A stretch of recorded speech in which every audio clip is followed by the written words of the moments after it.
Okay, hello and welcome back to another exciting episode of Breakaway here on Dauntless Dialogue. I'm your host, Adam Riva, and with me today is Tony Rodrigues. Now, if you saw our last episode, we went into the part of Tony's story where he was in Seattle under the care of a satanic child sacrificer. Now, Tony, why don't you pick up that story where we left off, and how did that get you then into the off-world program? Well, what happened was, like I said in the previous episode, is that the threat was that if you didn't behave or you weren't cooperative or good at what you did for them, then you'd be sold to the military. And what happened was like I said, every morning we got up and we had a calisthenic routine that we did. We all had to, all the boys, we had to do a workout. And then we had the rest of the day to ourselves to do whatever. But they gave us a couple pills, like those little plastic cups worth of pills. Every day we had to take down them. And I don't know what they did. I don't know if they were like for diet pill or whatever it was. But they changed. One day they changed and had a new set of pills. It was she said, these are your new ones. And I got sick from it. I'm allergic to a few things, not a whole lot of stuff, but I'm allergic to a few things. And I must have been really allergic to it. So I got sick from it. I said, I feel sick to my stomach, today. And the next day we took it again, and it just kicked my butt. And I couldn't finish the workout. I was throwing up. And by the third day, there was no way around it. And I said, can't we just go back to the old pills? Can you change it back? And then so she made the calls and couldn't. And so I was out of there. I was at that point, and it really, she was kind of a damaged person, but she was kind of, she didn't really open up to us. She was not a very loving person, but she was a de facto kind of mother figure to me. So it hurt her. It hurt her that I was going to leave after I'd been there for 2 years. I think 2.5 years I was there. And so she quit talking to me, and you could tell that she kind of moped around, and I was sad too. But again, I got treated so bad. The boys treated each other so bad that I was happy to leave. There was I didn't really even have friendship there. There was no kind of affection. There was no camaraderie. It was a very emotionally void place. So I was happy to leave. So one day, it was a couple weeks, I think, a week maybe, that one day she loaded me up in her car, and it was me and her, and we took off, and she drove. We took the ferry into town, and we went to behind a giant store, like a warehouse, the parking lot behind it, and some guys in a van met us there, 2 military guys in a van, and she said, go with them. And she talked to him for a minute. He sat I couldn't hear what they said. They had me sit in the back of the van. They gave me a shot in my arm, and I was out. And that was it. I woke up on a base, I believe, on the moon, the back of the moon. And that was more of the same. It was more of like a class, but it was like a classroom with grays. And you would sit down at the computer screen, and you had to put your chin on on a rest. And it had a stereo, it had headphones that didn't touch you, but they were like, the speakers are right here. And there was a drug that they gave us, eye drops. And it was like kind of like a mild hallucinogen. And then it was like, it would go with the binaural stuff for a few minutes, and then they would show you movies. And it was fight or flight response. It was endless movies of fight or flight, like cheesy, like military instructional videos.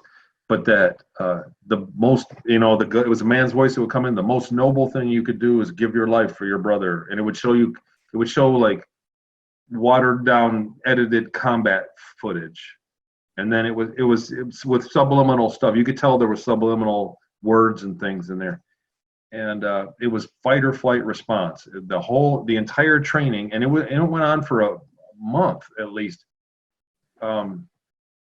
Every day of just sitting there and watching those movies like that every single day. And all it taught you was that when there's something happens, when there was combat or some kind of action, to not run, but to stand and fight, to die for it. That was the best thing. That was the training. It was mind control training. to not run from a superior firepower, I guess. I don't know, from an enemy. So that went on, and there were other guys. There were probably a dozen guys. I think it was a dozen guys, and there were surgeries. I went from one surgery to another surgery. They didn't give you a lot of anesthetic, and that was where the most beating you up over the head. When I said, "How can you guys do this? Don't I have some kind of rights? Shouldn't you give me a painkiller or put me out before this?" And they said, "You're not going to remember it anyway." That's where they really beat me over the head with that. They said, "You're not going to remember any of this anyway, so we're not going to waste it putting you out." So there were a lot of surgeries that were live and very painful. They went in. There was something back here. They went in quite a bit, and there were surgeries where they operated on my body. I mean, what kind of surgeries are we talking about? Like, what were they implanting things? Were they removing things? They gave me no explanation of what they were doing. They said, "Get on the." They had the ability to make me not be able to move. It was you get on the stretcher, and I didn't have the ability to. Oh my God, it's a nightmare. And so it was like they'd wheel you in, and then boom, it was like I couldn't see it, but I could feel myself being cut up, And they were doing surgeries. So, and then they would put me back. There was a room. It was like a 10 by 10, like it looked like a storage closet, for storage. But it was metal. It was metal, so it could be wet. They would spray me down. There was no shower. They would spray me down, and I had a pillow on the floor, and that was where I slept. And so that was a few weeks of that. Anyhow, when it was all done, they put us on a ship. They lined us up, and we had movies on commands on how to line up and march and everything.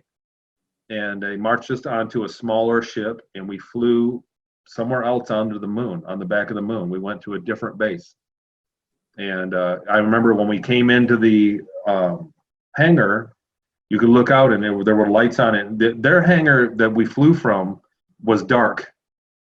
You couldn't really see much else in it. It was very dark. I guess the pilot could see everything, but we couldn't out the window.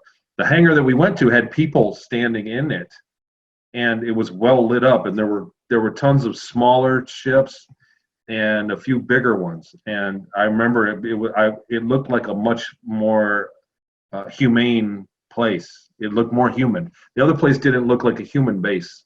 That's what it was, the other hangar. And so, but it was on the back of the moon as well.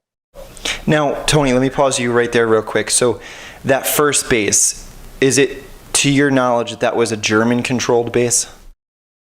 There were people there. I did see tall, blonde humans there. And but as far as the administration or what was going on, I was a slab of meat during my time there to graze, tall grays. Not the little grays with the eyes, but they were tall. They had a long neck. Their neck was, and they were pale white like the grays. And those were who I dealt with through my days there. So who was running it? I had no idea. I was in a factory kind of setting where I was being changed into, a support soldier. I was being made into a support soldier. And so I don't know who ran it or what. Now, right before you went to that first base, you had said in the last episode you were practically emaciated because of the finite amount of food that you were given. Is this where you put on some weight? You put on size? There was a food that they gave me that tasted like crap. It was like a pasty food. And so, yeah, I did gain weight there. In Seattle, we ate very small snacks instead of meals, 3 a day. They had it worked out, our exact calorie count, to keep us skinny and to save them money. He was every penny he did. He was a billionaire that literally counted every penny of his life. And our food was no different. It was like a salad with tofu and like one egg and one piece of toast in the morning. That was it. So yeah, I did gain weight, but what they were feeding me there was not food. It was like a paste. It's like a slop that, but it was thick. You could grab it and bite it, but it was pasty. Okay, so fast forward a little bit back to the transfer. So you were on your way to the second base, which was located where exactly? Well, it's on the back of the moon somewhere. I don't know exactly where. We got off the ship, and there was an umbilical, to the ship, and we got off of it and walked into some hallways, and then there were more. These were humans and military guys in uniform, straight up military uniform. They marched us in single file line, and told us to look down. It's just, follow the guy in front of you and look down. And we marched for a ways, and then we hit an elevator and went down, and then we walked down a long hallway, and he marched us up to a door. He said, "Wait here," and walked away. And then another guy came up who was armed, who was more of a soldier-looking guy, and another person, and they were handing us canisters of they looked like like a little shaving can. It was a little canister the size of a Red Bull, and with a button on top with it. It had you click off, and it had a button. And the other guy that was armed was a big person, and he said, "Those aren't armed now. If you touch the button, nothing's going to happen. They're not armed. These are grenades." He said, "When you walk through that door, they're going to arm, and if you hit the button, you will explode immediately, and you'll be killed." And then he said, "If anything comes into that room in there, and anything comes into that arena there from the other side, you might do the rest of your friends a favor and run up and blow it up with your grenade and save their life. At least try to go out like a hero." He says it was something like that. He gave us a speech. He gave us a speech. So you were a suicide squad. Yeah, exactly. We were support for soldiers. Exactly. That's exactly what we were. So, obviously at that point I started getting really nervous, and so did the other guys, and we were all about the same age. I was probably 16 or 17 at that point, which is still young for the programs, I guess. But we sat there, and there were other people. There were other guys that came and checked us out. People were like looking us over. We had to stand at attention for a long time. It was a long time we stood there, an hour or two. And then finally the door opened. They said, "Go in there." And we marched in, and it was a big, like a basketball court sized room. And it was concrete, and it went up, and then it had an overhang, and it was a balcony, but there were bright lights. You couldn't see what was on the balcony because there were bright lights coming down, and there was fencing up there that was hanging. There was a fence that would drop down over the balcony like that, like it had chains, and it would drop down and I guess protect them from if anything could fly up there. But and there was about 2 to 3 inches of sand on the floor. It was a concrete floor, but it had sand, a couple inches of sand, like really coarse beach sand on it. And it was big, it was a big place. So we walked in there, the door shut behind us, and we all were standing there. And then a door opened at the far end of it, and a giant insect walked in. And it was a gigantic, it must have been 300 or 400 pounds of bug. And it was an insect. It looked like a spidery insect. It had a lot of eyes. It had arms in front and like whatever. There's a picture of it I sent you. You can put that up. But it came in on the other side, and it was scared too. It looked like it was scared, and we huddled together. We all immediately bunched together, like afraid of it. And it would be, it sat there and kind of looked around, and then it saw us, and then it made some noises. It made like a chirping, not a chirp, but it sounded like something slapping, like it made a noise, and then it did sound like that. Sounds like a walrus, like a cricket maybe, or a grasshopper. Yeah, well, bigger though. It was a bigger noise. It made a noise. It made like it was trying to see if we got a reaction, and then it would be quiet. And when it moved, it was completely silent. It was very quiet when it moved, and it creeped up along the other wall towards us. And so we began pushing each other into the front. So I was in the back, and then guys pushed me up the front, and I would go around and try to push guys to the front. And it got close. It got 50, 60 feet close to us and was hideous and terrifying. And it looked like it was getting more bold. Like it moved, when it moved around, it looked like it was timid. Like it was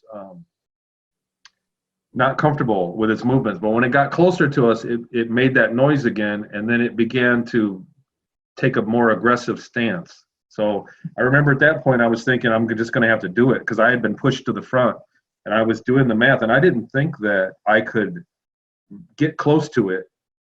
I thought it had such long legs that I didn't think I would get anywhere near it when I blew up. If I blew the canister up, I thought it was just I didn't have a chance.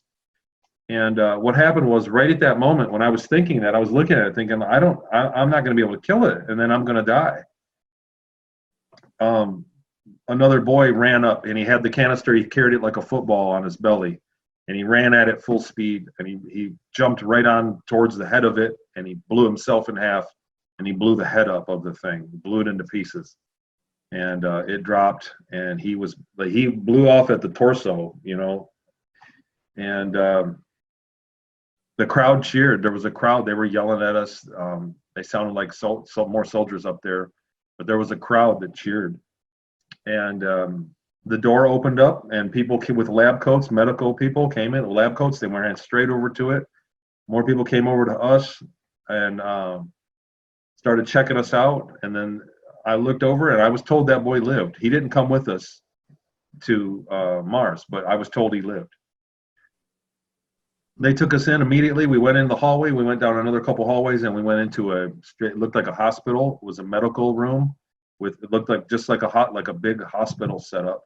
And we got your standard physical examination. They examined us, and we slept in those beds that night. And they were ecstatic. Everybody was happy. It was whatever project they were working on, they were thrilled about it. The next morning, a guy in a fancy uniform, he was in a formal uniform, came and got us, and there was some discussion. They fed us. I had real food at that time. It was like they gave me a tray of food, hospital kind, and we got on a bigger ship and went to Mars. Were you ever given any explanation for, what it sounds like you're describing as like a grotesque scene from Gladiator or something? Were you given an explanation for that?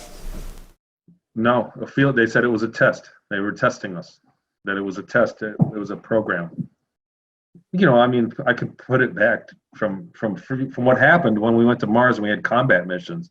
It's easy to see what they were doing. They had regular soldiers that had millions of dollars probably of equipment. They had soldiers that were trained, that were awesome, they were great. And they were trying to get boots on the ground. There are bugs there. They're giant insects that are indigenous to Mars, and they have numbers. And we couldn't put the soldiers out. The soldiers were less expendable, so they wanted to use guys like me. They wanted to use guys that they could just pluck off the street in a 20 and back and train with minimal. The entire time, like even our equipment, when we stood there for combat missions, we said, if you guys do good, you might get an equipment. They might upgrade your suit, because we just had an environmental suit, a white one. We were bright white out there. Those guys were in super camo, and we were in a white suit. But they were just trying to put numbers on. They were just trying to put numbers on the field so that they could match the bugs. Yeah, I think I remember telling you that this part of your story reminded me a lot of the film Storm Ship Troopers. Do you remember that? I get that too. I've had people that are skeptical, like, you're just reciting this, but I didn't get that. When I saw Starship Troopers, I didn't have my memories back yet, and it didn't look familiar. It wasn't like that. Was it your opinion that the insectoid was intelligent or sentient, or was it sort of just like a large bug? Yep, some of them were. Some of them were less intelligent, and but they all could communicate. On my third mission that we had casualties, I had met with them. I've just described it as a whole other story, but the third mission failed. We were engaged by bugs, and 4 or 5 guys died, and I got my arm cut off and my foot cut off. And a mantid came up to me and investigated me to see what we were. It was the third combat mission with our program of support soldiers, and it was a mantid. There's another artist drawing I sent you. You can use that, but it was a mantid, and it had antennas, whatever sounds out there, but they were like balls, they were black little antennas, and they moved like that. When he got up to me, they went, and then I went into a trance, like a hypnosis state with it, and it looked through my life. It showed me it was like I was standing in the room of my memories with the mantid in the room, and he was describing it to somebody else, who I don't know. But I went back to I was standing in the MK Ultra room, the classroom, and then standing in Seattle in there, and he was looking through my memories. He was, we'd go there and he would describe what was going on. And then at the very end, when it was all done, I didn't remember my life that I was taken from, but he took me to my living room of my farmhouse I grew up in. He said, "This is who you are. This is really you. This is who you really are." And I didn't know where I was, but it was the farmhouse. It was home, my home. And he showed that to me. And I was begging him, "Please don't kill me. Please, I don't want to die." I kept begging for my life. And he was very, it was telepathic communication. He was very professional. He said, "Look, I don't want to kill you, but if I'm ordered to, I'm going to have to kill you. We'll see. I'll see what I can do." It's kind of, not in those exact words, but that's basically what he said to me. "I'll see what I can do." And at the end, he said, "This is who you are." He said, "You're not here to be a killer. And tell them we're not." He's like, "When they ask you what we said, tell them we're not this stupid." That was literally that was my message for the humans that debriefed me after the mission. But he was very intelligent. He was a very intelligent being, and he treated me with a measure of respect, which I didn't have prior to that. Yeah. Well, I didn't you just say that you had your arm or your hand and your foot cut off? Mm-hmm. Bit off. Yeah. Bit off. And so did the mantid nurse you back to health or? No, so this is another one of my things from that I remembered greatly. The auto tourniquet they had.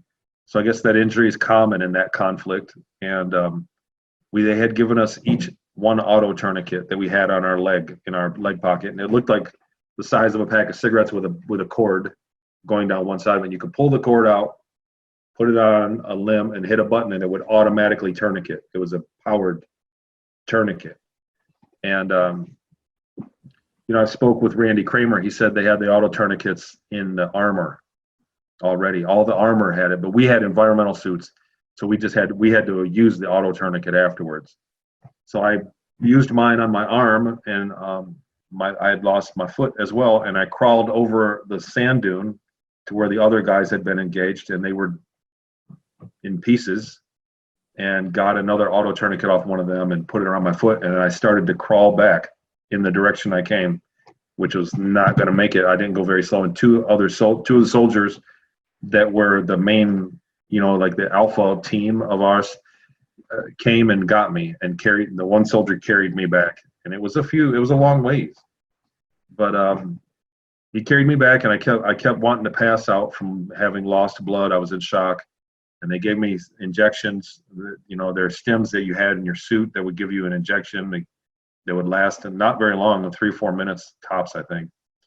But he gave me injections. He ran out of those, and he kept slapping me and telling me, like, "Hey, don't you want to watch the sunset?" It was in the evening on Mars, and he said, "Don't you want to see a purple sunset? Don't you want to see the purple sunset?" And I did, but the weather was really bad. It was really a windy, sandy day that day. And as soon as we got back to where I could see the door to the base is underground, but there was a door in a hill. As soon as I could see the door, he let me fall asleep, and I passed out. And when I woke up the next morning, it had to be the next morning, I had my arm back. So I don't know how they did that, but my arm and my foot was back. I was good as new. I don't know if they grew me a whole new body or how that worked. I was in a medical I was in a bed, and there was a lot of machinery around me that wasn't being used on me, but there was a lot of machinery there. It was white. Most everything was white. And man, I remember there was some gray stuff. There was some black boxes and gray boxes right there too that I've never remembered, but whatever. And they debriefed me. They questioned me. Guys showed up and questioned me, and I felt fine the next morning. Okay, Tony, I guess what I'm most confused about is you said your hand and your foot were bitten off, but I'm assuming you're in a spacesuit. Wouldn't that compromise the oxygen that you were breathing or something? We could breathe. The suit I had was an environmental suit. It was white. It was like a latex, like a rubbery, and really it was the most comfortable thing I've ever worn in my entire life. The most comfortable shoes, most comfortable thing ever. It was amazing. But it had a cone. We had a helmet like that came up, and it had a cone, and it was open. I was breathing the air, and it would shoot, like when we ran or when we exerted ourselves, it would shoot oxygen up and give us more air. But you could breathe the atmosphere there. Okay, so what we're told about Mars being uninhabitable at the moment, like we'd have to terraform it, we'd have to, grow plants and produce oxygen. All of that's not true. It was a pale blue sky. I want to say that, and I want to speculate this, because I've given this a lot of thought. But I want to say that must have been what some of the surgeries did, is make it, I think that there was something that they augmented physically that in that person, that body that I had at the time. Because I'm also speculating, I think that that's how they do it. I think that they clone you, and they have a way to take your spark of life out of you and into the clone, your consciousness, and then it goes for the 20 years. And if it dies, your consciousness will just return to the original body. There's no loss, and they put you back. So that's why they can do really aggressive assignments, really violent, aggressive things. This is my theory on it. Okay, I don't know for sure, but I'm speculating. I think that they just clone you, and they can move your consciousness into a new clone. And when you have massive damage to your body, they can clone you a new one and move your consciousness in. I think that that's part of the technology. That's my guess. And that's only from putting together pieces of my own story of what I remember, writing it down and going over my timeline and going on. So I think that my particular program that I was in, I was a clone of me, and it was my consciousness that was in the clone. And that's how I accessed the memories. Okay, so just to be clear, I just want to make sure I understand your hypothesis is that you think when you are age regressed, they're just shifting your consciousness back into the clone or the original, which was kept in stasis or something? Well, okay. You got to think about it, the memories. When I woke up, I had no memory of my life. So if they erased those memories, when they put me back, I had my memories of mom and dad again. So I think because of that, maybe we draw a graphic about it, but look, there was me, a 9-year-old kid with mom and dad. They clone you. The clone doesn't have any memories, has blank memories. And so when they put your consciousness into it, you have amnesia. Then that clone lived 20 years, and they just have to kill it. They don't even have to put you back. They just have to kill it because your consciousness is still tied to the original body. Where's my finger? Still tied to the original body. So if they kill it, you wake up in this body, back where you started, with those memories, with no memory of the 20 years. It's a theory of mine. That's saying it's just a theory. I don't know. But it seems to me, because that explains how I experienced it. I think that I think that the clone and then they immediately made all the cloning illegal as soon as we invented it here, so that nobody would discover this. If that's the case, but human cloning really hasn't shown. There's no data to know one way or the other yet. Yeah, well, we know that they're cloning people all across the planet. I mean, it's officially being disclosed now that they're starting to do human trials in China. But realistically, I think anyone who's half awake understands that they've been doing this for a very long time. And they've also been doing some of the hybridization programs with chimpanzees and other things like that. So maybe we can do an episode in the future on some of the other technologies that you've observed, some of these advanced technologies. You mentioned the auto tourniquet, and we're obviously speculating about the nature of the 20 impact technology, but I think we should do an episode dedicated to the different technologies that you've seen. I'd be up for that. Also, there have been many other instances of people that have came forward and said that they've had the consciousness transference, like waking up in a different body, their consciousness taken, and then they wake in a different body, dealing with the same kind of people. People that have dealt with these people. I don't want to name names. I don't want to go there. It's inappropriate for me to just throw somebody else's testimony up here into mine, so I can't really do that. But I've talked to some very reputable people that have had that problem as well. They've pissed off somebody in these programs, like the guy that owned me, and then all of a sudden woke up in a different body for a few days as a punishment. So that's a technology that's others have said that is the real deal. And you got to think that would be very advantageous if you could clone somebody and then use them. You have the labor, the manpower you could do with that technology is just unlimited. Yeah, truly. All right, well, there you have it, another fascinating episode. Thank you so much, Tony, for sharing with us some of your testimony. I look forward to our next episodes. If you're new to our channel, you can check out more of our content over at dauntlessdialogue.com, and please feel free to share this if you like it. If you want to support us, we have merchandise available, and you can also support us on patreon.com. We'll see you guys in the next episode. Thanks for watching.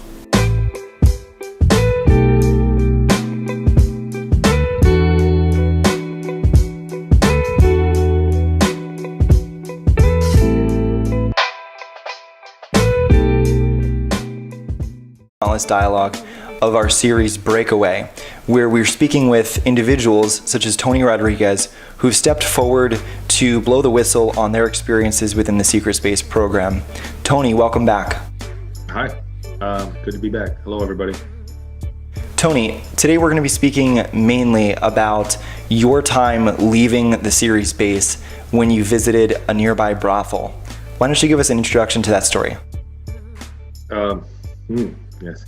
Well, later on, this is later towards the end of everything, I had been promoted and basically earned a position where I was attending mission briefing meetings in the mornings on the ship with the command crew. And during one of those meetings, they were going over like a profit report or a pay, and they voted to give me and my counterpart, who was basically the same rank as me from the other side of the ship, a small paycheck. And it was like $20 a week. It wasn't a lot of money, but they voted to do so. And after that, I had money to buy the train pass and leave my base. When I got off from my normal missions from the ship, there was a train that took me back to where I slept. In that area, there was a cafeteria, and there was, they had stuff for you to do there, but it was pretty boring. And it cost money. It was something like 7 kilometers, 5 kilometers walk to the nearest place, and we were always free to leave, but you had to walk 7 kilometers each way to go to the nearest place, and then still have no money to do anything. So we never did. I never did. Other guys did. I remember guys telling me about it. There was a long, like an access tunnel they would walk through. But once I got that money, I was free to go and explore the colony, basically the whole planet. You could reach for just a few dollars on a train system. Everything was about 45 minutes away. So, and that was right toward the end. It was only about 2.5 years after that point, or 2 years, right around the 2-year mark, that I had that ability. Okay, and you said that you were always free to leave, but I'm assuming you mean after duties were completed. Was this like at nighttime you would leave? Yes, yeah, right. And the deal was that you could leave and go do whatever you wanted, but you had to show up for your duty, or you'd be severely punished if not killed. They always threatened to kill you, just in the seriousness of it. But there would be no matter what, there was always going to be a stiff penalty for missing a work. So it was a big deal, you know. But you were free to leave. They said, you're free to go and do whatever you want. You just have to be back for your shift in the morning, you know, for work. Did you ever run into any of your superiors when you were off base? And the reason I ask that is because I'm wondering what the dynamic was. Like if you ran into someone who was your superior on the base, and then, you know, you were out, whatever, drinking or going to a brothel, did you ever have a change in that dynamic where you ran into them when they were in less of, you know, maybe less of an authoritative position and more in a friendly position? No. It was the reason I went to the brothel and not to the shop, to the mall to shop or anywhere else was because it was humiliating. I wore a slave collar that identified me as a slave, and people in public would treat me as such. Most of the time, like on a train, there was always somebody that would be willing to, you know, it was legal for them to bully me or treat me bad. It was humiliating. You're a second-class citizen at that point. And I was told frequently, many times to get to the back of the line, hey, you're in line, you're not in front of me, you go to the back, slave. And just the fact that anybody could do that, any military person could do that. And the people, the civilians didn't interact with me at all. They were told to not interact with me. I was a rarity. There was slaves, the slaves were allowed to go out and travel, but they never did because they didn't have access to money to buy a ticket and travel great distances. So most of the time I was the only slave on the train. And it was a very, very humiliating experience. Where were the civilians coming from? Was there a nearby city? There were cities all over. There were cities all over. I've been doodling lately on like a map of the train routes that I remember, but there were small towns. In town is a big word. There were places where the entire train stop was the size of a building, you know. And then there were giant caverns they had towns inside, in caverns that had been hollowed out and built in. There was one place, a cavern that intersected with others, and they had a replica of a European city. I want to say Copenhagen, but I'm not 100% on that. It seems to me it was Copenhagen, that they had an exact replica of, you know, not the whole thing, but like the downtown district was built inside a cavern there. And it was like it was like the middle place it was a waypoint. So from one cavern to another, it was the place in the middle that you'd have to go through. And it was a replica of a European city. Okay, so Tony, when we're talking about civilians, I mean, are we talking about Earth humans? Are we talking about people who were born on Cirrus? Are we talking about people who've traveled to Cirrus kind of as an airport? Are we talking about extraterrestrials? There were visitors, there were ETs, there were ETs that visited, there were visitors there, but most of the people I'm talking about lived there and were born there. These were people that were born there. These were like your German German descended people that lived there. And there were people that came and went, and there were plenty of people in 20-backs that were there that had freedom, that had a paycheck, and dressed as civilians when they got off work too, or whatever they did, whatever they were doing, and lived there as well. So there were over 20-back people that were not slaves. But there was a huge population of people that lived there. They're there now, permanently there. How many would you say in total, if you had to put a number on it, living on Cirrus? There was about 225,000 people living in Cirrus, permanent residents. I know that about 40,000 of them in my area were slaves. But it was under 250,000 people that lived there permanently. And there were, like I said, there were always people coming and going. There were a lot of ETs that looked just like us that were not from Earth. They were from another planet, but they were humans. And I remember being introduced in the brothel to people like that all the time. Like, he's not, he's from somewhere else. You know, he's from a different, not from our solar system. That was the term. Well, he's not from our solar system, but they were people that just like us, that looked exactly like us. Okay, and was there a lot of telepathic communication going on, or was there a common language like German or English? Well, there was translator tech, and there were telepathic machines. Um, there were like the ticket machine at the train stop at the train stop. There was a ticket machine. It was telepathically interactive. It was artificially telepathic. So you could interact with it and order where are you going, and it would flash on the screen, and you could look at it and just think about where you were, and it would light up, your choices of where your ticket, what do you want to buy, and it was telepathically interactive. Okay, so let's pick up where let's say the first time you get to the base. The first time you get to the brothel. Okay.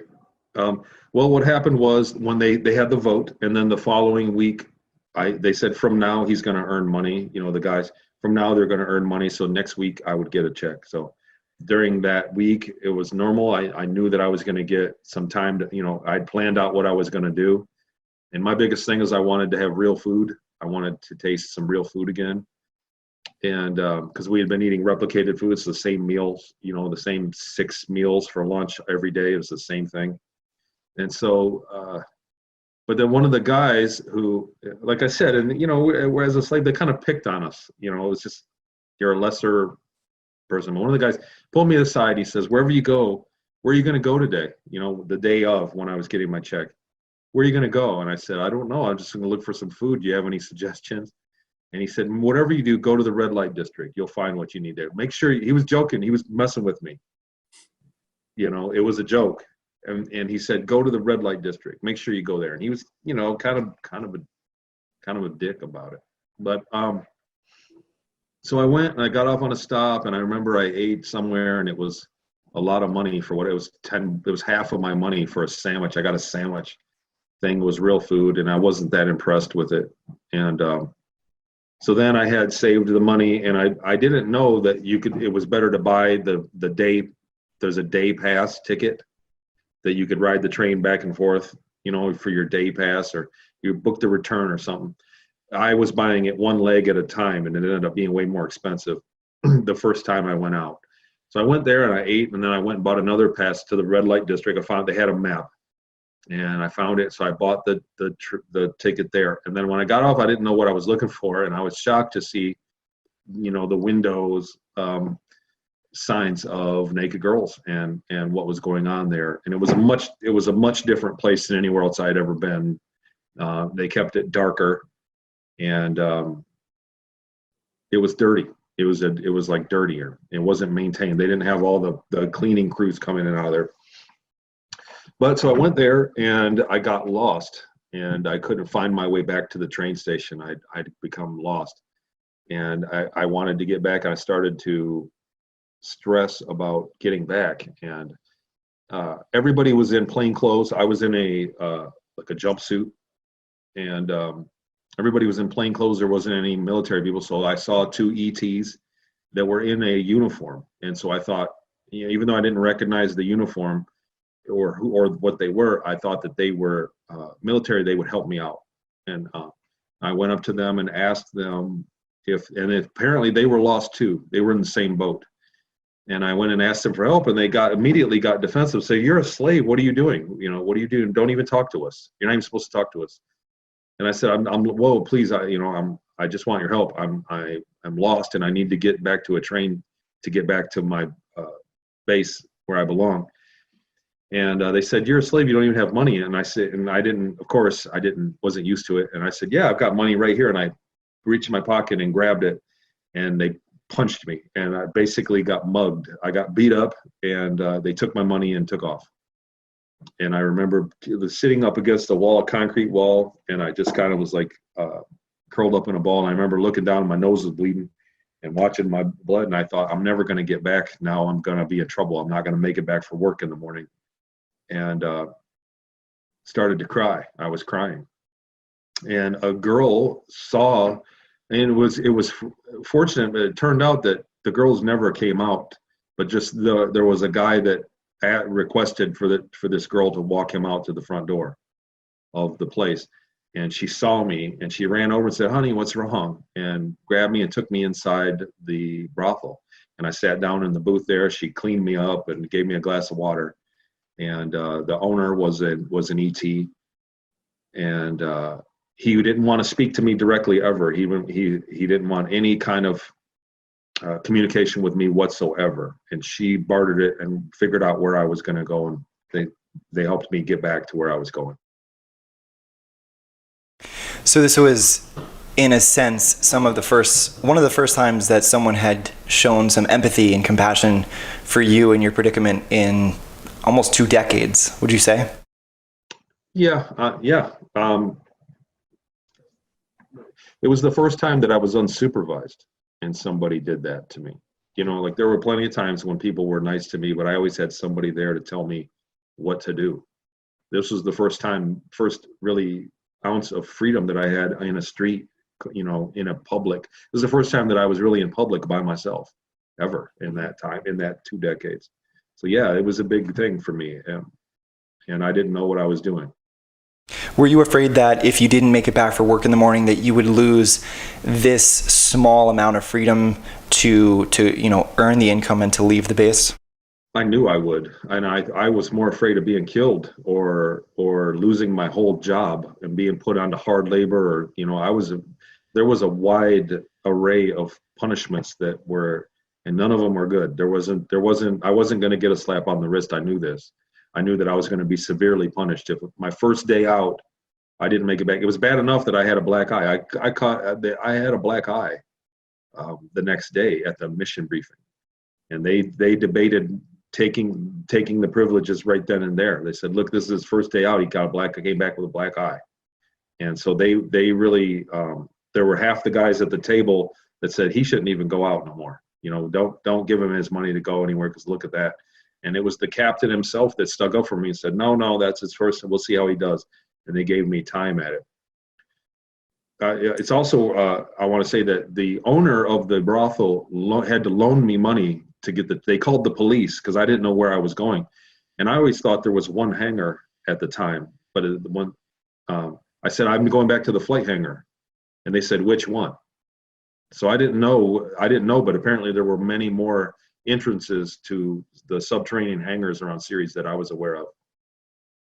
But he loaned me money and I went back the following week and paid it. And he let me stay for free. He said I could stay in a booth, a certain booth far away from him that he couldn't see. Until the place filled up, and then I had to go. But I was welcome back there as well. So for me, that was a home away from home. It was somewhere for me to go that I didn't really get picked on that much, and I didn't stand out as being a slave that much. Tony, I really appreciate you sharing these intimate details because it's got to be hard to talk about, and this isn't fun. I know we've spoken about some of the satanic abuse that you endured and witnessing people die and all of the terrible stuff, but this is a whole other type of emotional topic to touch on, I'm sure. So thank you. And I wanted to ask, so you eventually went back, and did you end up finding the same girl, or was this the one that you eventually ended up dating? No, the one that found me, no, that wasn't her. But what happened was I did go back, and at first I went back once a week. I started going back twice a week or so. I budgeted my money. I was trying to save money up to buy something, and but I went back, and what happened was when we would leave, and when we did the same day missions or the time travel return, we would leave in the morning. We would show up to the ship at say 8 a.m. and leave and do a mission of an 8-hour day, and we'd be back at 8:05 a.m. I would get off the ship, it'd be 8:30 a.m. And so I had all day. So when I went back, it was morning time there, and it was a 24-hour place. It was 24 hours. So I would go back in the morning with the girls, and there was nobody else there. And we would sit around and talk. They would all sit at the table with me. Sometimes they had to do stuff like fold napkins, or they had stuff like flyers to fold up, and like advertise. And they would sit around a table and do that, and they would sit with me, and I became friends with them. They were slaves as well. So that I found my friends like that. That was the first time I really had a group of friends, and it was those girls. And there were always 3 girls on duty, minimum. Later on in the day they had more girls when it got busy, but in the mornings there It was the three girls. Okay, and they didn't have that superiority complex, because you're saying that they were sort of your equal, right? So there was that dynamic where you were equals and you were able to talk and be friends and kind of commiserate, right?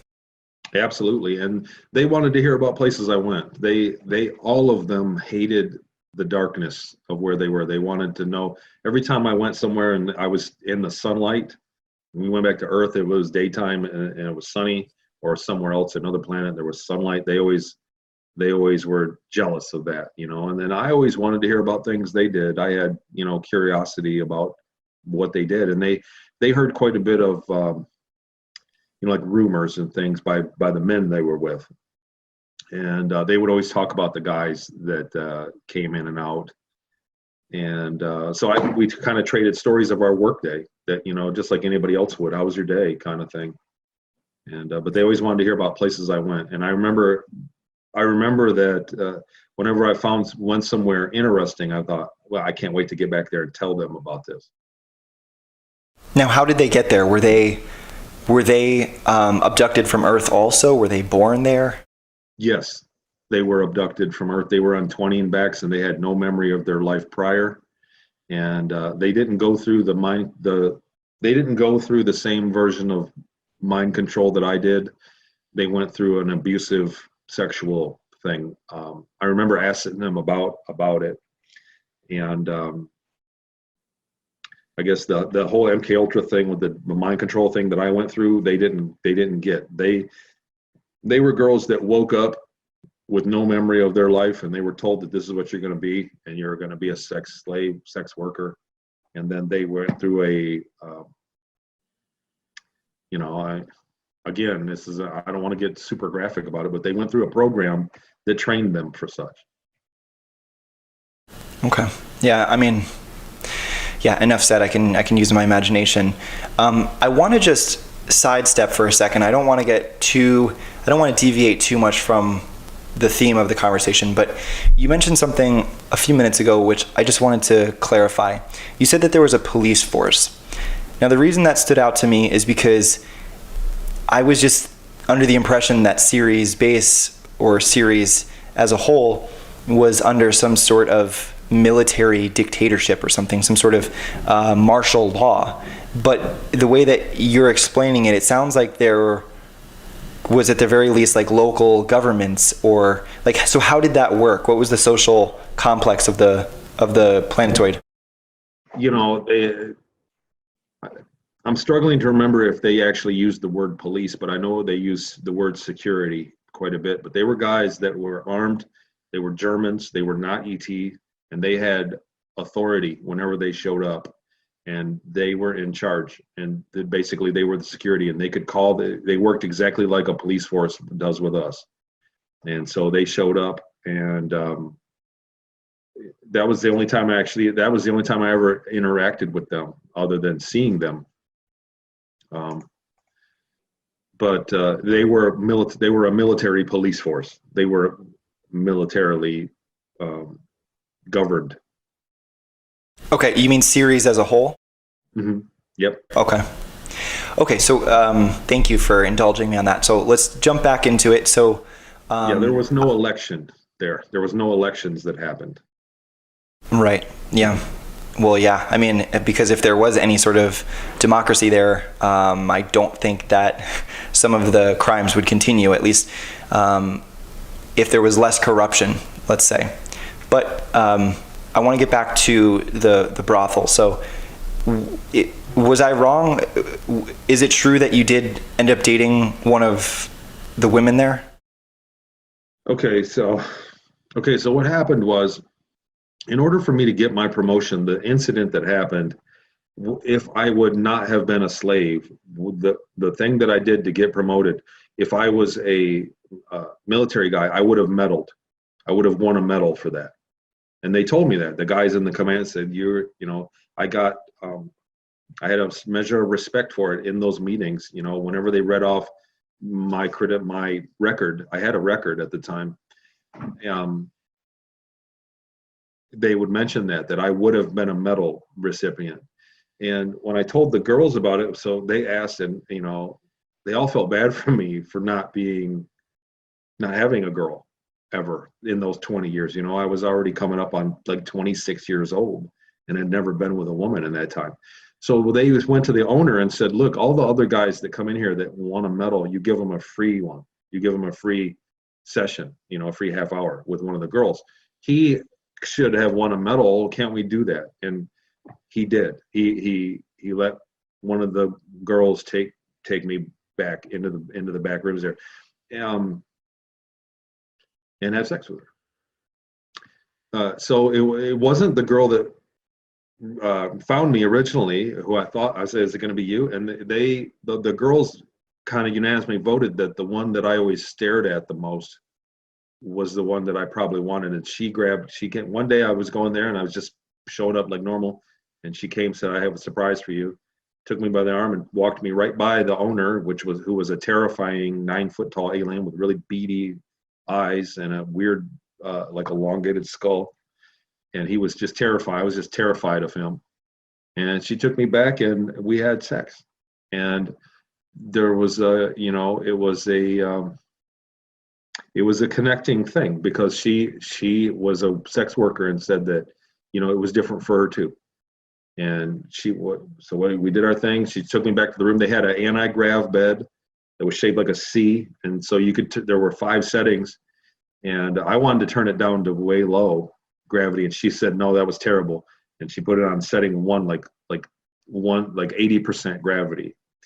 And you could turn the gravity down and whatever. So we did our thing. And then she walked me back, and then she's like, I'm going to make my round. I'll be back. And when she did her round, and when she came back, it was like, we were in love with each other at that time.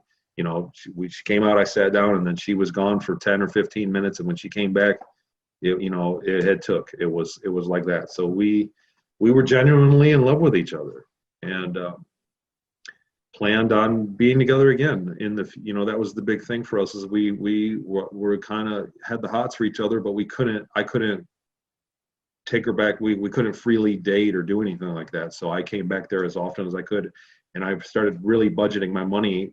And I knew when I was going to go back, when my 20 back was over, and I was saving up to actually pay for the service with her one last time, right? And we had it worked out right to, like a month before I was going to go. And so I had been saving money, and instead of going every day or 3-4 times a week there, I would just go twice a week, and was saving the money up. Did the sex workers also earn an income, or no? No, they didn't have, and they would do trips into town. They would always tell me about places they went in town that I had never been, and they did out calls. And they said there were living quarters that were unbelievably luxurious, unbelievably luxurious homes that they would go and work in. But they always had a chaperone take them into town. They would go and get clothes. They would get their hair done. There was another technology they had there, where they had radical hair changes, like a wig. Like, imagine taking a wig off and putting a wig, but it was their real hair. There was a radical technology that's different than what we have here available to us, that changed their hairstyle, hair color, and their hairstyle was greatly different from one day to the next. I remember I would come in the 1 week, and their hair would be completely different, and not in a way that we are familiar with at all. Okay, so how long did that go on for, that quote-unquote relationship? About a year, more than a year. It had to be about a year. It ended. There was an Oktoberfest celebration there, and that was right towards the end when I got demoted, and I'd lost the ability to travel among the base. I lost my money. All the money I'd saved up, they kept that. And during the demotion of everything, and that was the last I saw of her. And I was still there, 8 or 9 months after that, where I was cut off from her. And I would try to get a message to her here and then, but it was out of everything, the whole 20 years, being cut off from her in the height of our relationship was really one of the most painful things that I went through. And I couldn't get a message to her. And I was just bitter about it. It just made me very bitter. And it made the entire process, when I went back, when they flew me back and they were going to put me, I didn't want to forget her. And I think that's one of the main things that motivated me to remember how I do is because that whole process, I just told me I'm not gonna forget her. I'm not gonna forget her. And that was a very rough time. I'm not sure if I missed you, if you said this, but so what was the reason that they cut her off from seeing you? Well, it was me. I had been demoted. We did a mission, and I disobeyed an order on a mission, and I lost my pay and my ability. And then they put me on like a double shift. I got punished severely for it. And it was the last 9 or 10 months, I want to say 6 to 10 months. I forget exactly what. I ended up working a double shift every day, lost all my money, and lost any any income that I had. So I was unable to leave unless somebody gave me money, which did happen, which because I had been out and had a girlfriend, I did see other girls in that time.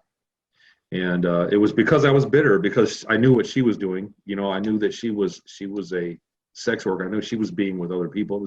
It was a very bitter feeling, and so there were other girls that saw me in that time and gave me money to come and visit them that they worked elsewhere on the ship and had a paycheck. They weren't slaves like me. They were had better jobs.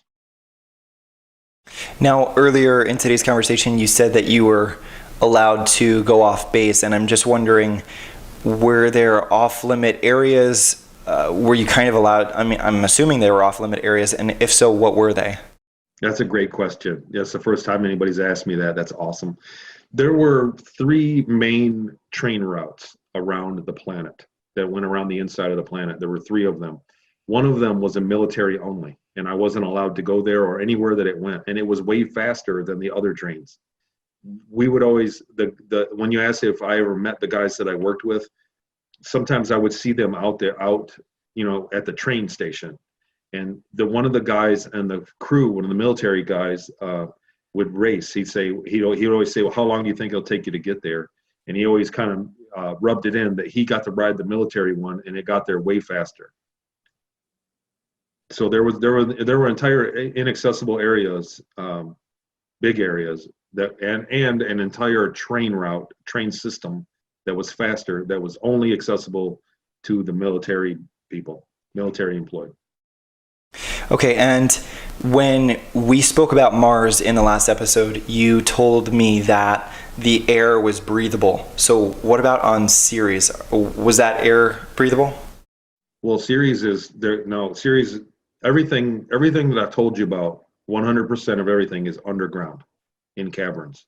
The surface of Ceres is vacuum to space. There is nothing on the surface. Even there were times we flew over it and I looked out the window and saw it, and it looks like there were mountains on it, but it's not a big place, and it's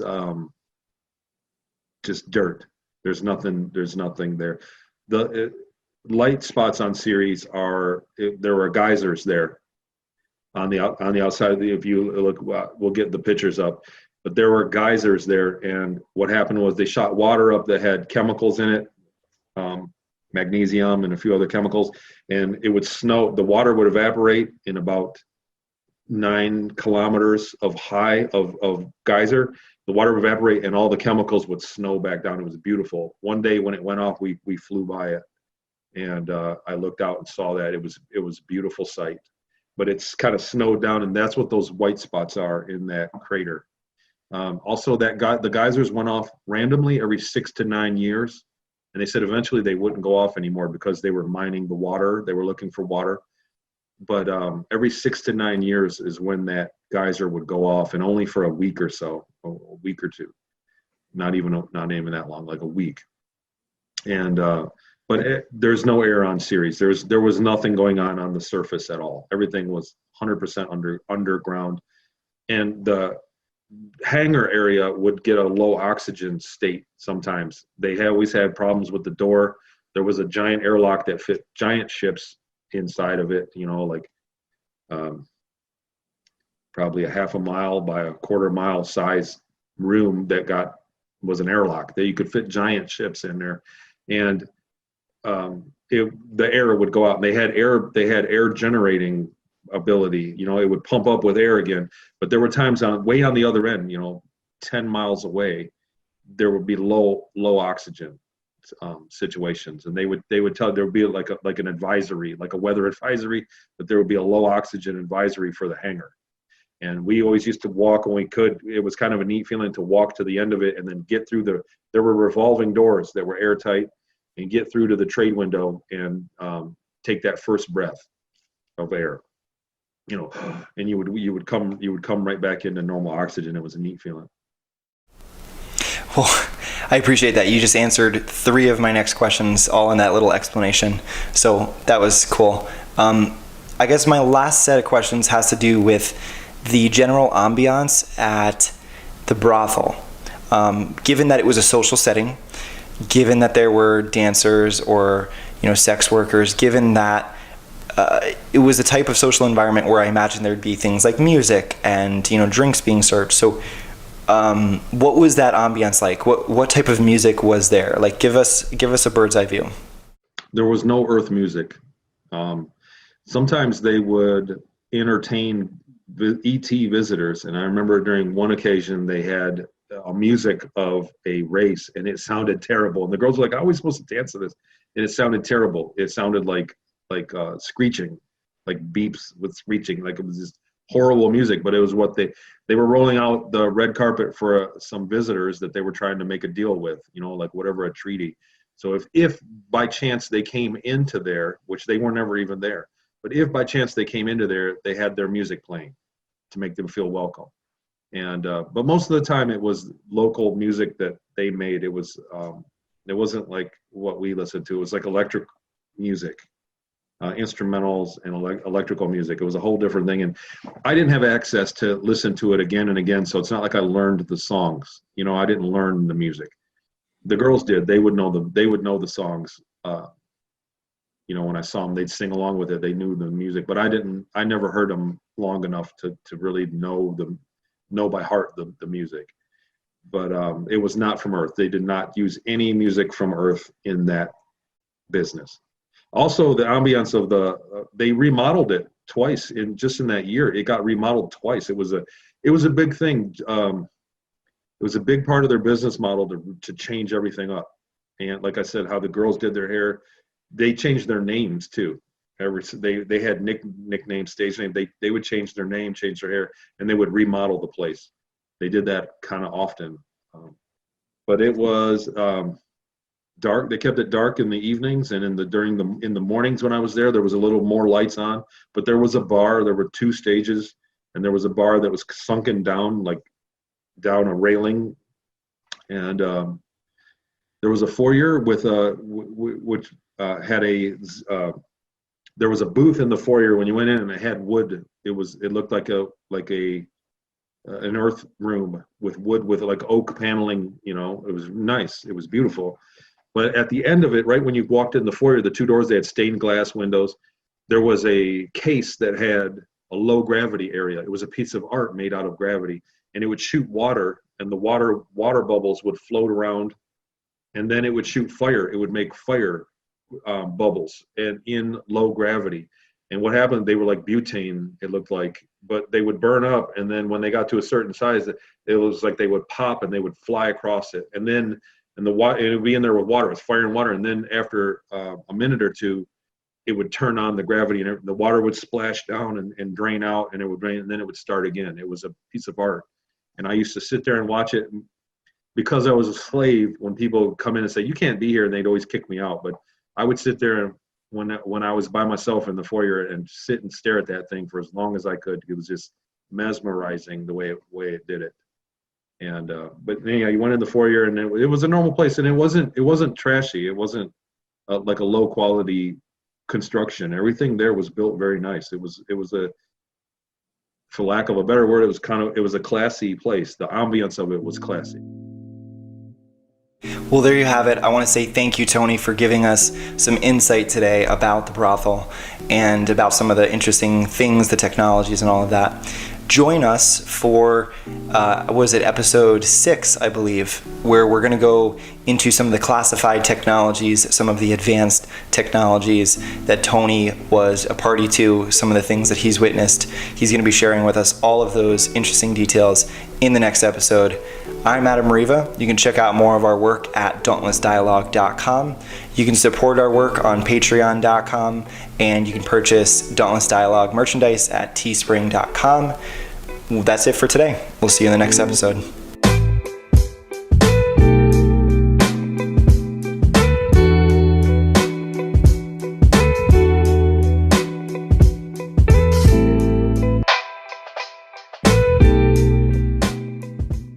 Dialogue.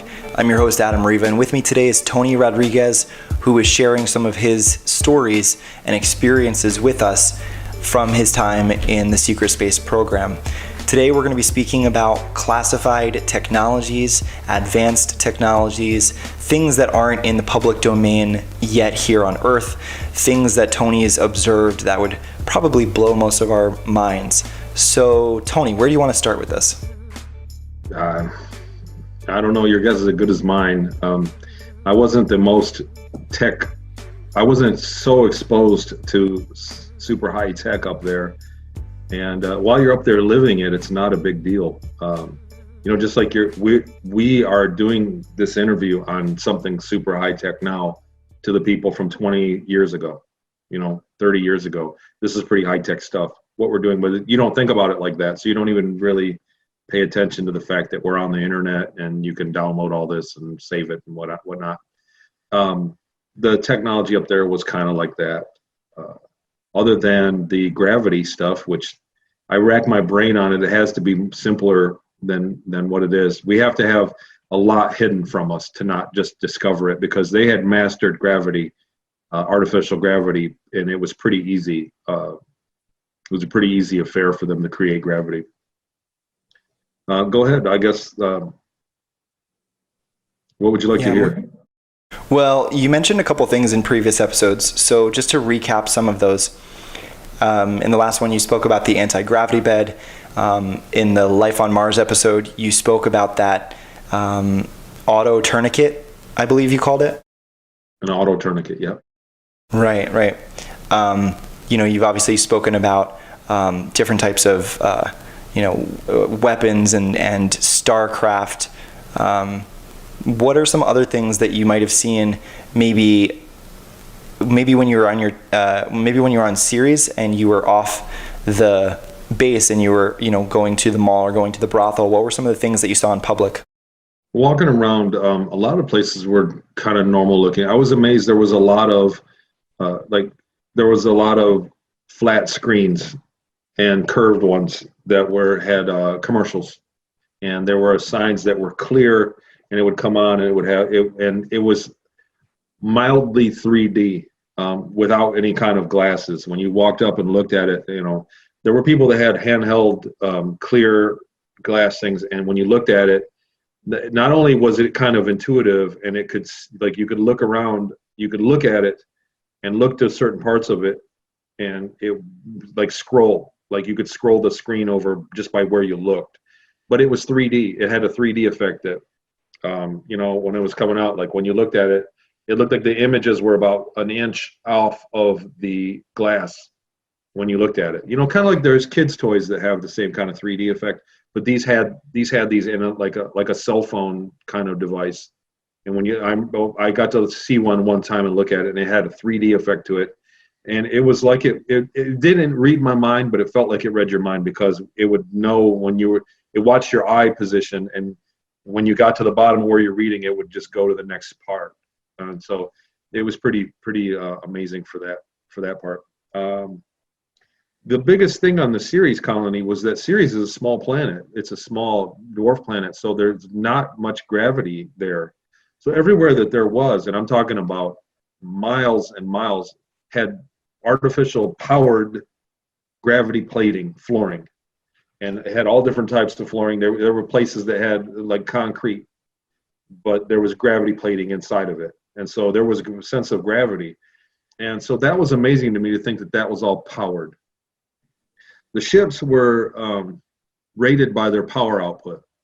The ships could jump from one end of the galaxy to the other, but only as far as their power output. They'd have to sit and wait and then re-jump. And so the bigger battleships had more power. They could jump much farther in one jump than just the transport ships. So the portal technology they used was based on power output, and the power output was a I don't want to say, because I don't really know exactly how it worked, but there was a free power generator on each ship. Everything was rated by power output, and they said that there were ETs that had ships that had tremendous power output, that way more than they could figure out to do with their way more than the Ceres colony could do with their technology, whatever they were using, be it 0 point or I don't know what it was, but they had a method of free energy, and but it only had so much output per generator or per device that they were making. So they rated everything. When they saw other ETs, there were plenty of ET races we talked about that had greater power output in their ships, and it was a big mystery how that happened. And I'm trying to think beyond that. There were other portals. There was a mission where I did get to walk through a portal, and when I got close to it, it was bright, but when you got close to it, I could see it was a circle. I could see the room that I appeared in. I could see like the door handle. I appeared in a top of a staircase, like a stairwell, and the door handle in the stairwell, I could see it on the other side of the portal when I walked. And when you walked into it, boom, it was like disorienting. And then I was in the stairwell. I went, whoa, there's the handle I could see. And that was an away mission that I did early on.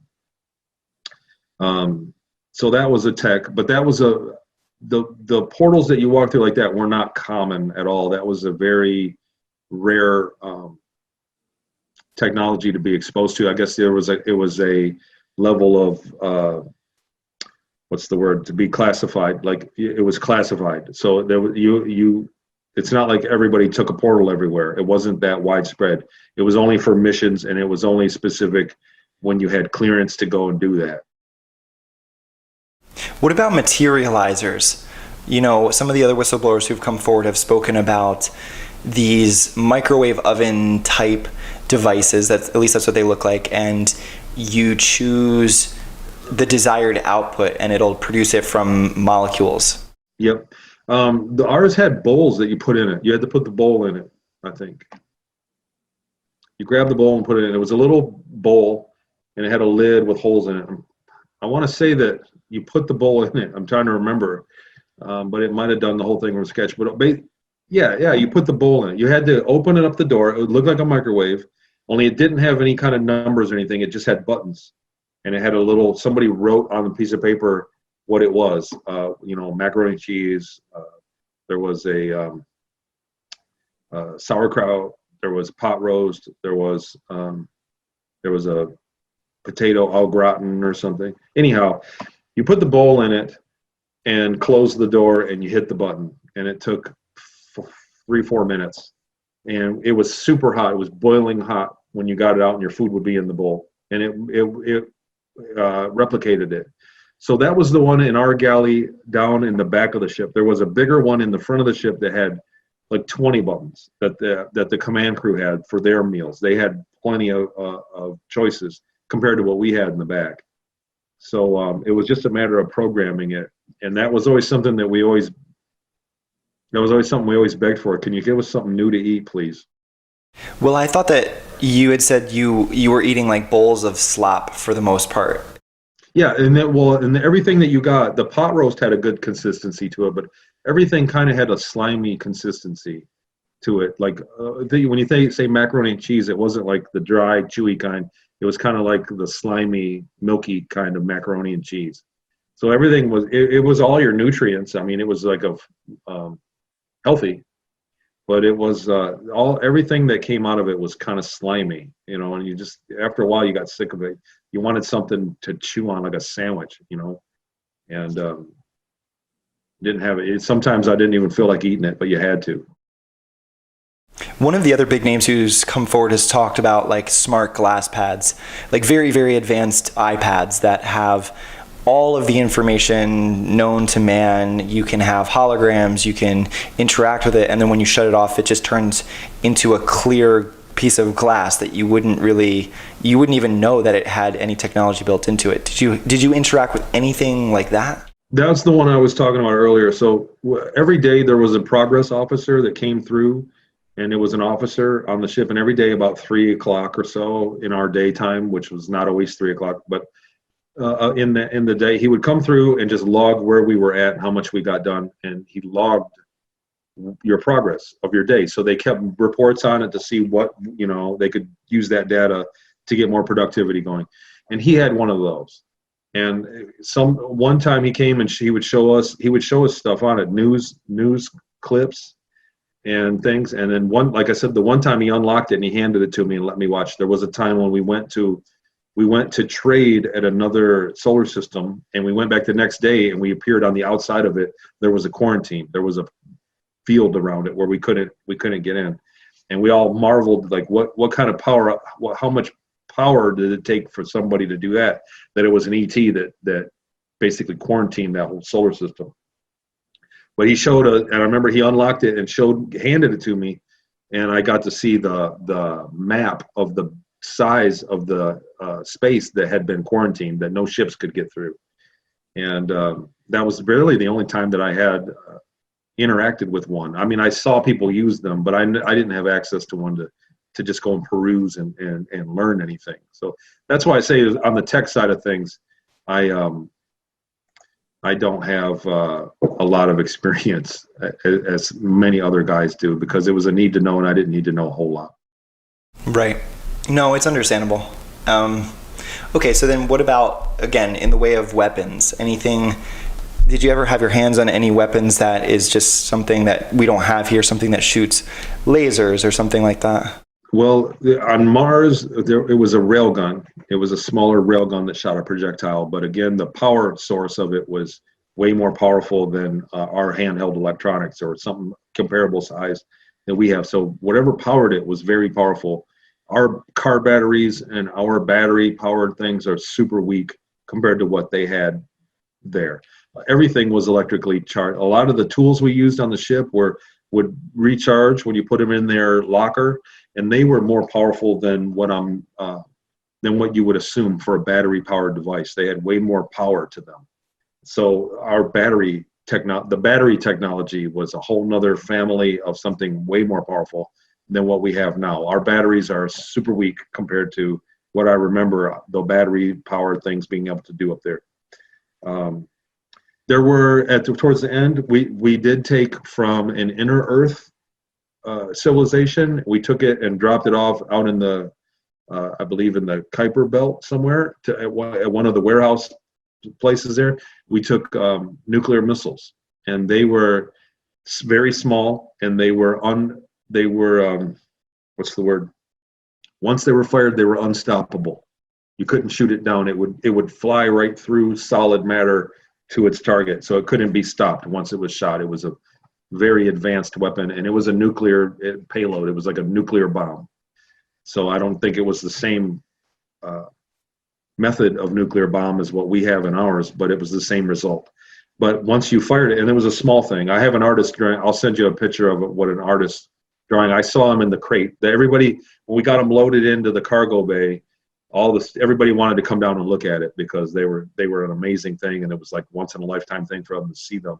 They were a very rare weapon, and so everybody came down. We opened the crate and looked at it. There were other trades there were beam weapons that were very powerful, that were huge, and I guess right towards the end, like in the last few months that I was there, we had traded with an ET race and acquired a smaller, like a handheld size one, like a size beam weapon that could just cut down a whole forest. It was a very powerful beam weapon And the Ceres colony was the first to get it, when that was that miniaturized and that powerful.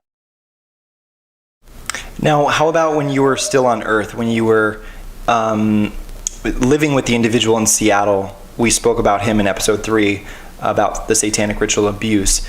Some of those Illuminati families, did they have things here on Earth kept secret that they were using, which the average person here on Earth would say, "Wow, that's advanced technology"? Other than the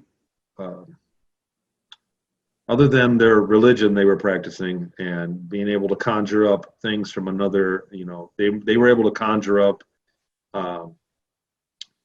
they were able to consult people from another dimension or whatever. They were able to get channeling and psychic stuff happening, and then using drugs to do that in their rituals. Other than that, they lived normally.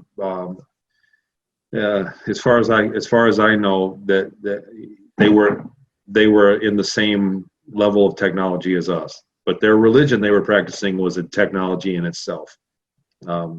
You look at Satanism as something evil. The people, they wouldn't do it if it was as bad as what we've been sold. I think it's not a religion. I think it's a technology, and they were using it to consult either dead people or intelligences from another dimension that had access to the future or the past. They were able to get a glimpse of future events, possible future events, so that they could manipulate it in their favor. And it's not something that I think that if you were going to access a benevolent or like a righteous intelligence from that plane, wouldn't give you information like that. So they're accessing, they're trading something. There's a trade there, so that some intelligence from another dimension or wherever can give.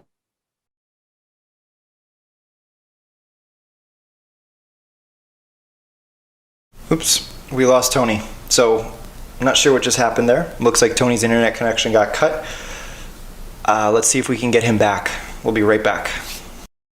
Tony, can you hear me? Yes. Sorry about that. My battery died. Oh, okay. I moved it All over good. here, and it told me I had 15 minutes left, and it went 2 minutes and died on me. These things happen. Hey, I have a train that goes by every few hours and sometimes interrupts the podcast. It's just, it's just what we got to put up with. Where were we? A good question. I think we were in the middle of talking about, were we talking about some of the satanic stuff? Yes. Okay. It was. Yeah. Well, I was just covering that it's basically it's a technology. At least that's my theory on it. That's what I believe from what I witnessed. I guess the other technology that's hard to get your head around would be the time travel aspect. There was a chronovisor was a machine that they could see probable futures. They could look into the future while they were tinkering with something and see what had changed. Or it was probable. It wasn't etched in stone kind of thing, but they could see probable futures. That reminds me of Project Looking Glass. I don't know if you're familiar with that. Yeah, it was the exact same thing. Basically, it was a chronovisor, and this was when I remember it from when they were putting me back, because I insisted that I was going to remember everything, and because of what I went through, I wasn't supposed to remember. And so they looked and saw that I did, and they were trying different things, different ways to make me not remember. And they kept looking back, and they had to get a certain amount. They had to get a certain percentage probability that I would not remember, and they never did. And for some reason, my record was deleted. And what happened was they were going to give me a surgery. They were going to give me like a lobotomy and put me back, I was going to wake up the next morning and be crippled. And when they took me down to that, I said, well, he doesn't even have a record. He doesn't even have his record. So just put him back. It's not going to matter. And this is a gray and a reptile talking, in the room. And then they put me back. That was at the very, very end. But anyhow, there was none of them could even look at the chronovisor. It was sectioned off away from everybody so that nobody could see any of the futures. And it was only one of the long neck, tall white, well, you call him gray, but he was like a white, but it looked like just same body as a gray, but he was taller and had a long neck to him. And he was the only person that could look at it. And, but it was a chronovisor, and it had the ability to look into the future. Okay, so help me understand this. What you're saying is they would try different things to alter the probability of you having recall of your 20 and back. When you say they were trying different things, what do you mean? Like different chemical cocktails? Like what are you talking about? No, they were plugging me in. They were giving me some. They would give you a drug, but they were plugging me into a machine that was a entirely more advanced version of mind control than what I'd went through. But it was like they plugged you into a machine. They had me wired up with some stuff, and I would see a screen that was like staticky, and I could hear it talking in my head, but not in sound. And it was a trauma-based mind control thing. It would show flashes of people being murdered and, just really bad stuff. And then I would go into a trance state. And then I remember waking up and they did it again. And they would take me back over to that guy that had the chronovisor and look again and go, well, you got it down, but nope, not quite. He's not there yet. And I would go back again. And it was a machine. This time it was a full on, instead of watching movies with subliminals and having, sounds, it was a full-on just a machine that plugged me into that interacted with me on a much more internal level of your mind. And they were manipulating what I'd remember. They gave up on trying to make me forget totally, and they began to manipulate what I was going to remember. And that's where they left off. And they finally said it wasn't going to be successful. They never achieved the level of the percentage that they needed for it to be acceptable. So they were just going to wipe me. They were going to give me like a lobotomy. And when they did that, in order to take me to the next place, into the next section around the corner where I would get surgery done, they needed to sign on my records, and I didn't have my records. There was a mission that I did that the captain or somebody else did. I don't remember the details yet, but I've been thinking about it a lot. I just don't have all the details. But there was a mission I did where there was a reason he deleted my record. He had my records deleted. There's a movie that I'm trying to remember, and I have a vague memory of seeing it a while back, which was, I think it was the Divergent trilogy. And the Divergent, there was this scene where they were hooking people up to some sort of like mind control, some sort of traumatic experience, like a virtual reality where you couldn't distinguish the simulation from reality. And there was horrific stuff, people getting killed, your friend backstabbing you quite literally. And so that was and I hope I have the name of the movie series right. I might be wrong, and if I am wrong, everyone's going to let me know in the comments, but I think that was the Divergent series. Pretty common theme in a lot of movies, the whole taking people into an immersive situation, like an immersive virtual reality. It's pretty common in movies. It wasn't like that though. It was more like watching a movie, and then when the system ramped up, I really didn't have consciousness at that point. When it kind of built it. It started at a tier of watching a movie, and then it went to another tier of kind of feeling a movie, if that makes sense. And then it went to another tier where I totally lost consciousness, where I didn't have any idea what was going on.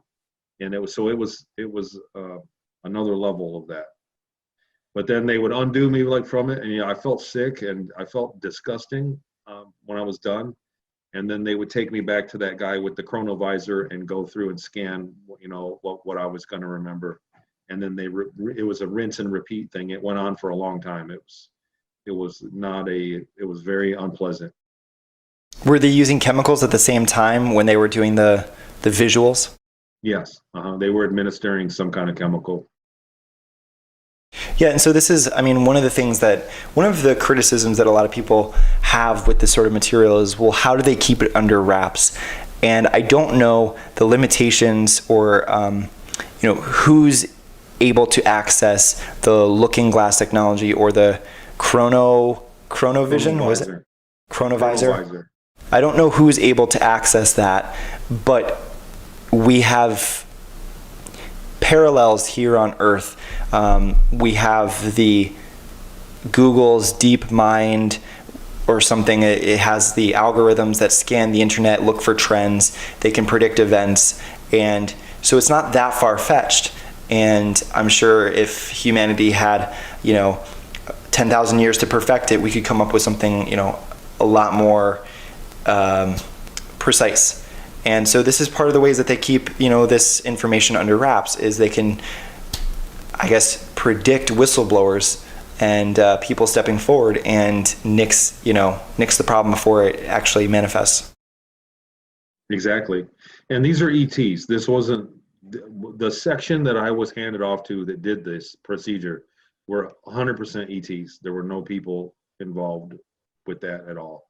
I mean, no humans involved with that from us. This was an ET ran, like I was deferred to that department for this kind of programming to wrap it up and then put me back. So this was something that was being done by ETs for humans as a service. It was a service that they were doing for a human organization.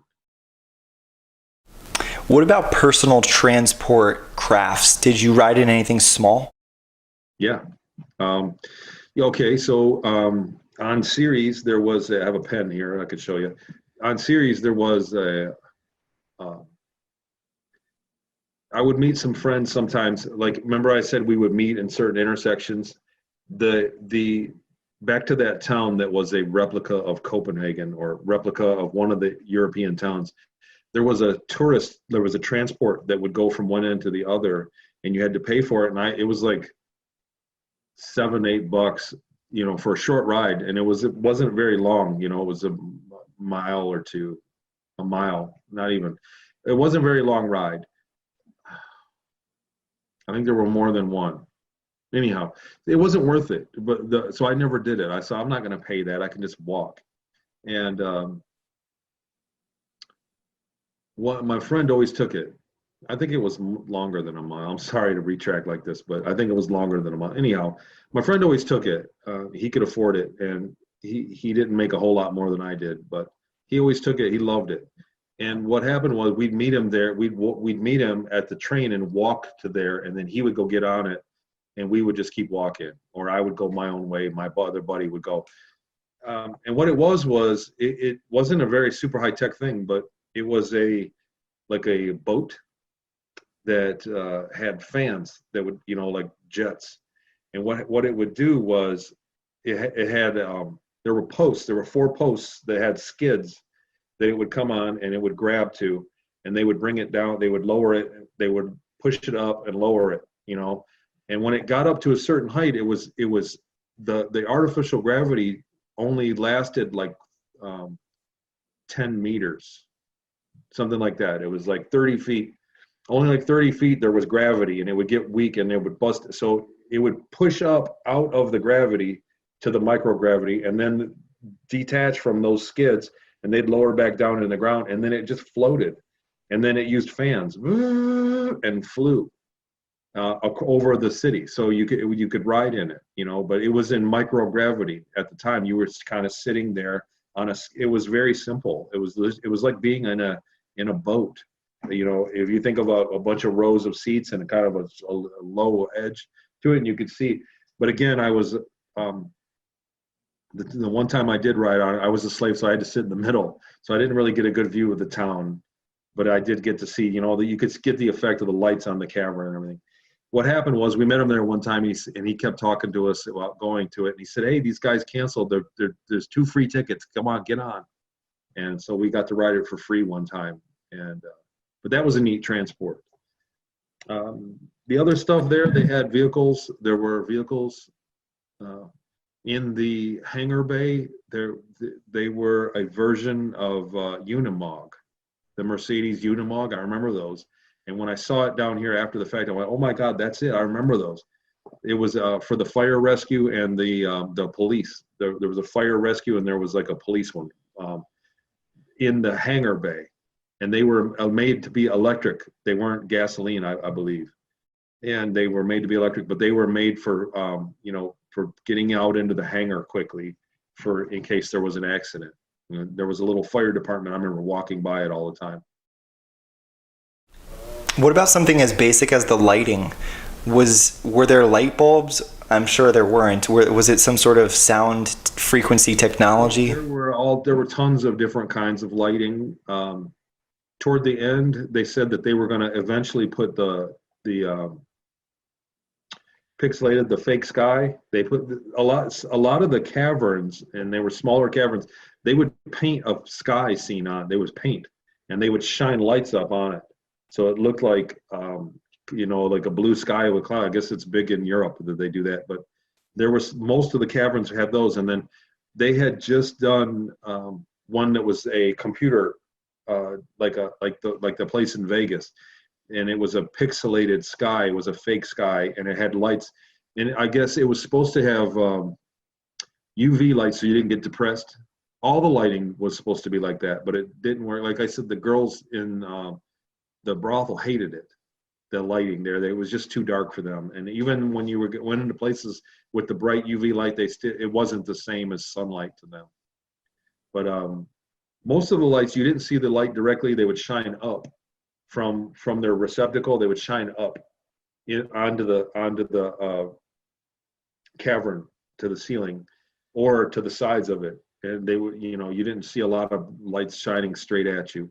There were street lights. There were old style street lights, like in like European old style street lights, in places that were dark. And but a lot of places they kept dark all the time. It's hard to explain. I could show you pictures of places that are similar, but there were places that were basically always dark. But there were many different kinds of lighting. What was the situation with dealing with trash or dealing with human excrement? Like, what was that kind of like? Well, on the ship we had a normal toilet with toilet paper. It was a small, like a stainless commode, but it was a toilet. Okay, nothing fancy there. There was nothing fancy there. And Right. Where we stayed back at the at the cell place where all the slaves stayed, there were giant bathrooms, and they looked like they looked like old fashioned bathrooms. They were built back in the 30s and 40s. It was tile. They had the little tile, and they were older bathrooms there. I remember, when you got to the showers, they were old style showers. It wasn't fancy at all there. I mean, what was fancy about it was that it had gravity on a planet with microgravity. There were places in some of the schools when I went to the classes before I went to Ceres Colony. There were places where the lights, when they turned on the light, it only lit that area, and there was nothing else lit up around it. It was weird. It was a weird thing. But they could turn on the light, and just your desk would light up, and nothing else. You could hold your hand up, and it would be dark. And it was the strangest. I don't understand the property of it, but it was just like there was a way that they had just an area that would be lit up specifically. The light wouldn't just light up the whole room, or even the place next to you, the station next to you wouldn't catch much light at all. Like, not like we would think about it.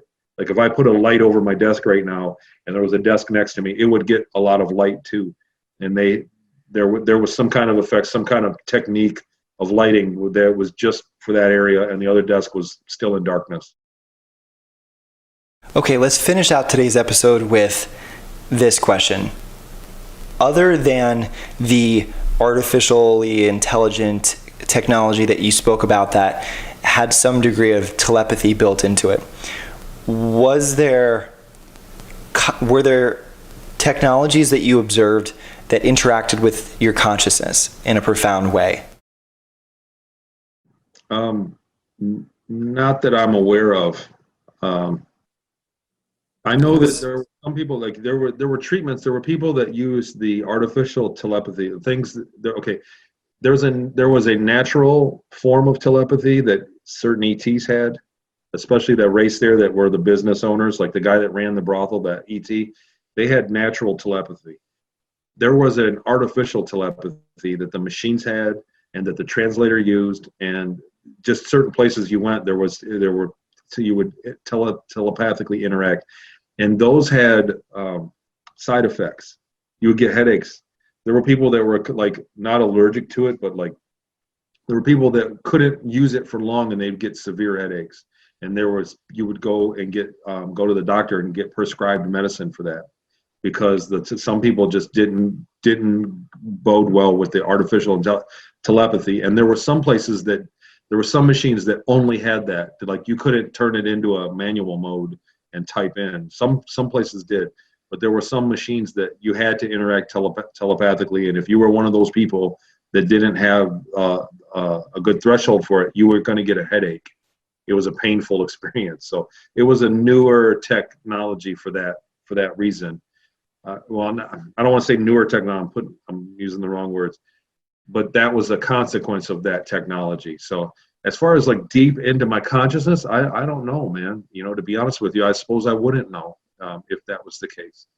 But they didn't really need to do a whole lot with me in that regard from the job that I did. Yeah. Well, we've heard of others like the Mayans who have mastered crystal technologies that interact with your consciousness. So anything with crystals that you observed? Not for us, no. They didn't have that. And I know that a lot of those technologies like that were spoke about, that they wanted to acquire. They wanted to acquire more mental-based technology. I know that was one of the it was like sought after for them in trading, that they wanted to get some of that stuff. But I didn't pay attention to the details when people talked about it, because I knew that it was something that I would never participate in. I kind of had a bad state of mind for my lot in life. So when people talked about that stuff, I was like, whatever, big deal. I know I'm not going to ever use it if they did acquire it. So, but they did talk about that, and that was something they really wanted. They wanted that, and they wanted the technology to pass through solid objects. That the inner Earth groups had it, but they didn't, and that was something they really wanted. It was a huge tactical advantage that they didn't have. Well, and of course, if you're going to try to obtain some of these things, you have to be attractive enough for other groups to want to trade with you. So you can't be the big bully on the block. And I'm speculating. I mean, you can certainly steal things. You can certainly reverse engineer certain things.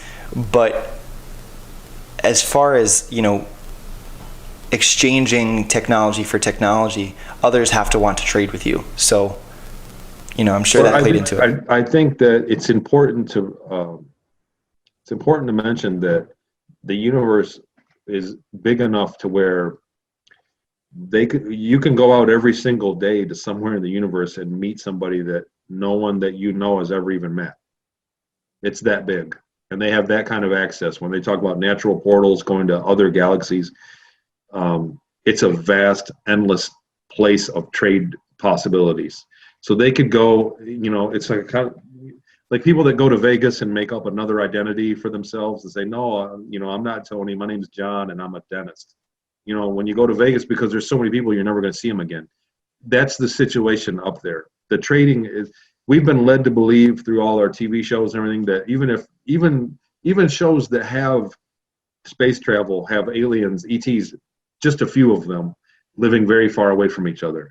And that's not the case. The case was that they could go every single day, 5-6 stops a day, and meet people, races that they've never interacted with before, and have a new trade deal.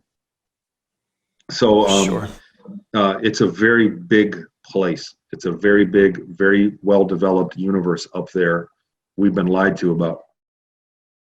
Sure.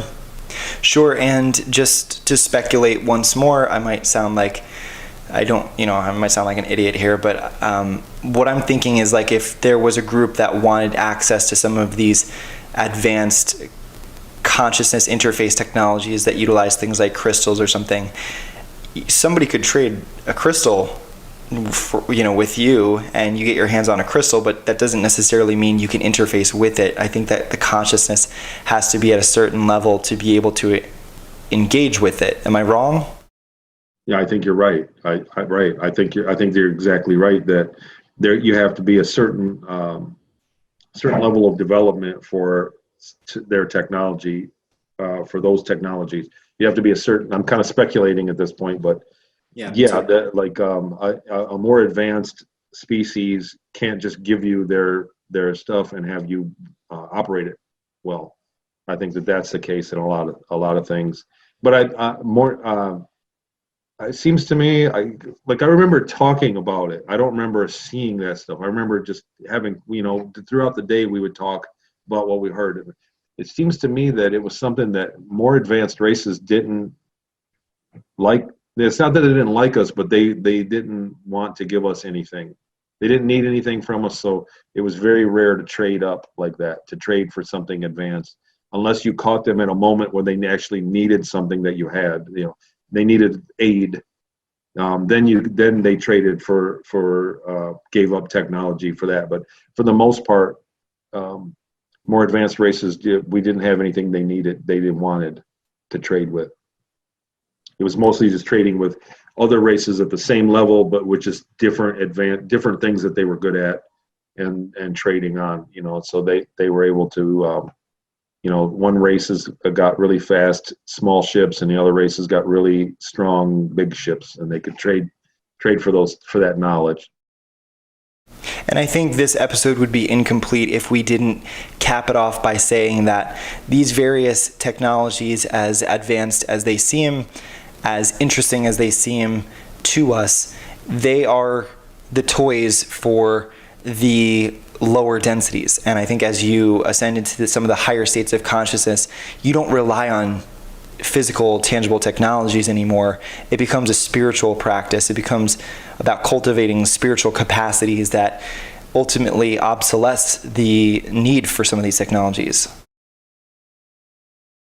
Yeah, I think you're right. And again, I'm speculating at that, but I think that there is a certain level where, we are using a computer to talk right now.